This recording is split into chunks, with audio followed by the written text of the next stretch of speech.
Welcome back to another episode of the Hermit Poetry Series. I'm Neil Aitken, and on this channel I read poetry, mostly work by contemporary poets, occasionally poems of my own, and once in a while poems from the past.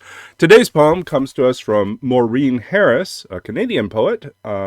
This is kind of my challenge to myself for the next little while, is to read more Canadian poetry. So Maureen Harris, from her collection A Possible Landscape, published by Brick Books in 1993 and reprinted in 2006. This is the third printing of the collection.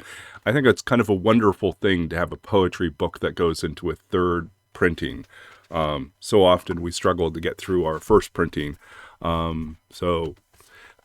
With that, we're going to turn midway through the collection to a poem entitled Persephone's Dream.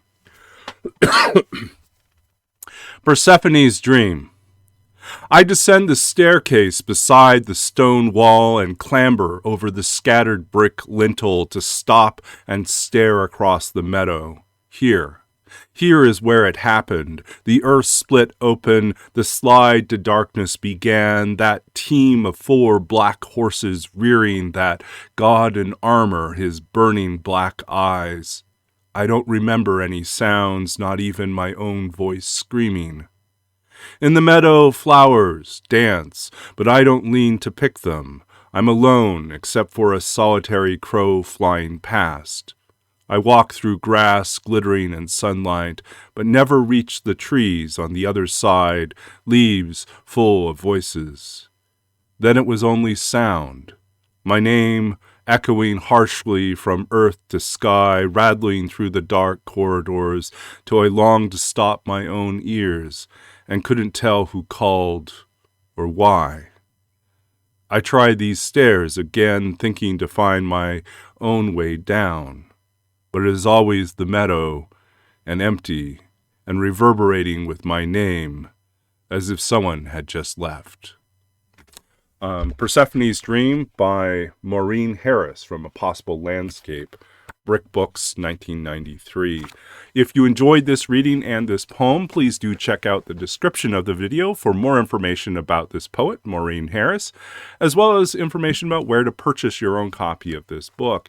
There's also information in the description about the other projects I work on, and feel free to check those out. If you are interested in, Canadian poetry, stick around for the next few weeks, possibly next few months. We'll see.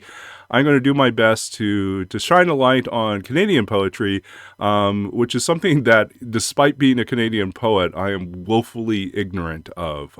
So much to catch up on. And while I've had my encounters here and there in the past, I have not spent a long time delving into the wealth of Canadian poetry that's out there. So I hope my journey into Canadian poetry, especially in my new position for the next 10 months as the writer-in-residence at the Regina Public Library in Saskatchewan, gives me an opportunity to reacquaint myself or deepen my knowledge of Canadian literature and especially poetry, and in so doing, open the door for you to encounter Canadian poets and poetry, and to think about the ways in which we might be more connected and interconnected. I'm grateful for this opportunity. I'm grateful for the many blessings that come to us through art and literature and through the ability to communicate. And I hope in some small way that this exploration into poetry and my continued project to try to celebrate these poems, sometimes from famous poets and well-known books, and sometimes from less known books and less known, not as well known poets, in some small way allows us sort of a broader world of access. So let's press on with that. So thank you for listening and for being a part of this great journey. And I hope that you will contribute. Whether you comment below with your feelings and thoughts about the poems that I'm reading, or your suggestions about other poets and poems that I should be looking at, please do reach out and let me know. And if you're a Canadian poet with a book out and would like to be featured on this channel, please reach out. Email or send a message through YouTube or Facebook. Just contact me and let me know.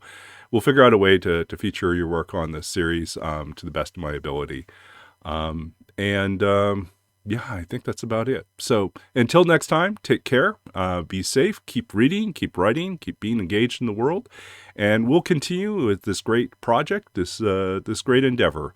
And until next time, and until the next poem, I'm Neil Aitken. This is the Hermit Poetry Series, and we'll be back again soon with more poetry.